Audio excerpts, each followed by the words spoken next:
The Smiler is a Gerstlauer Infinity coaster located at the one and only Alton Towers Resort here in the UK, and this ride is all kinds of messed up, but in the best way possible.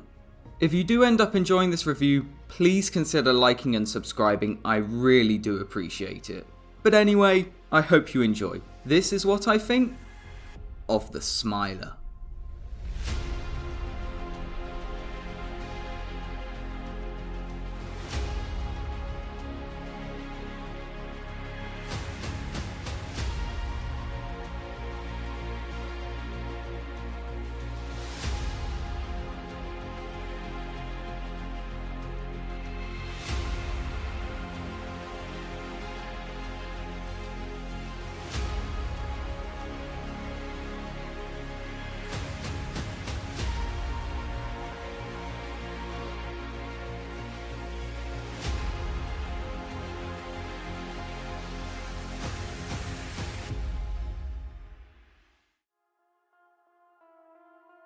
So, the Smiler, the world record holder for the most amount of inversions on a single roller coaster, which, at any other park would be an amazing feat of engineering, but this is Alton Towers, the park that can't build anything above the nearest tree's height, and they build this world record breaking roller coaster.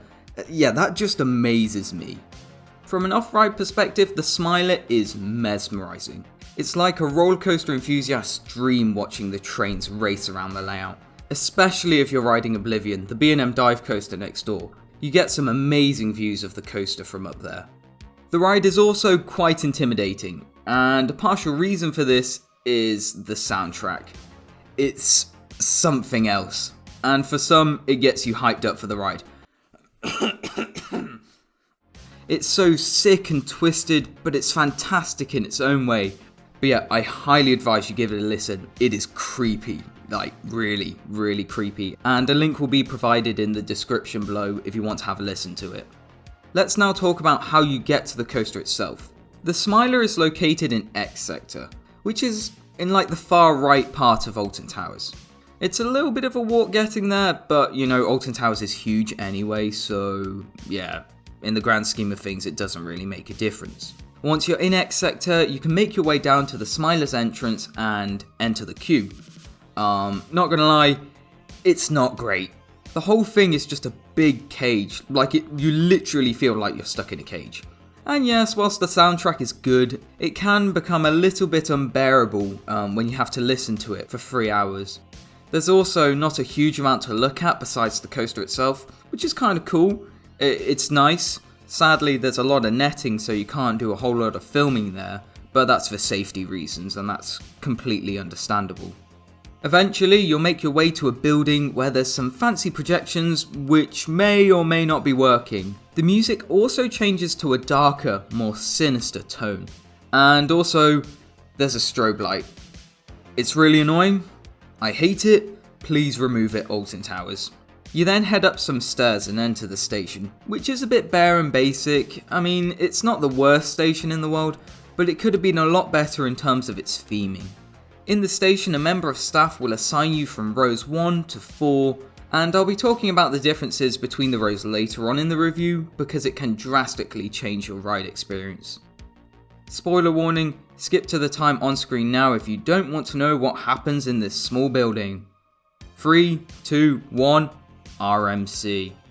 So, as you depart from the station, there's this cool sound effect which plays before you dive down into darkness. It's a nice effect that, combined with some flashing lights, makes a good start to your ride experience. The first of 14 inversions follows, and it's a heartline roll. This inversion provides a small amount of hang time, and you may or may not get some flashing lights as you go through it. After waiting briefly and hearing some loud, creepy laughter, the train makes its way up the first lift hill.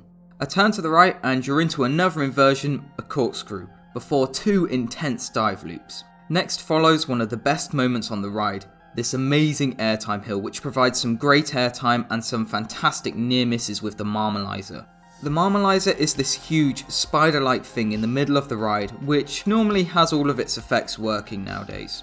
After the airtime hill, you dip down into the lowest part of the ride before going into this Batwing element. 2 inversions at the back end of the coaster. This element is nice and forceful and helps turn the train around before you enter another corkscrew. Next up, more laughing and some hallucination stuff on these screens before the vertical lift hill. However, unlike other Gerstlauers, you don't go into a beyond vertical drop after the lift, but rather you drop down into a left-hand turn which takes you into yet another corkscrew. This one of the corkscrews being my favourite on the ride. Now follows a really unique element, and that is a sea serpent roll, which, just like the dive loops earlier, provides some fantastic positive G-forces.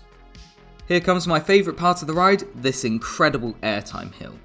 To end the ride off, the train traverses the dreaded Cobra roll before 2 more corkscrews and a turn into the final brake run. Whew, yeah, there's a lot of elements on this ride, and as highlighted just then, my favourite parts on the Smiler are the 2 airtime hills, which may come as a surprise to many because there's a lot of inversions to pick from. But yeah, the 2 airtime hills provide some great airtime, and they're a good break from this very intense coaster. If you had to pick between the rows on the Smiler, I'd definitely pick the front row. It is by far the best, and this relates to the rattle and the small amount of roughness of the coaster itself. Having spoken to other enthusiasts, many do find the Smiler to be a little bit of a rough coaster, and I won't deny at times it can be rough. I say at times because it really does vary between the trains, the weather, the temperature, etc. In my opinion, the roughness isn't that bad. There are much rougher coasters out there in the world, however the final 3 inversions will always be a bit jolty. In my opinion, the restraints aren't horrendously bad, but they're not great either. They can tighten quite a lot on your thighs, and it does get worse throughout your experience. Now, because I'm not that tall, I do get a bit of headbanging on the Smiler, but the padding is quite soft on the restraints, and I normally keep my head forwards anyway, which does make the ride more bearable.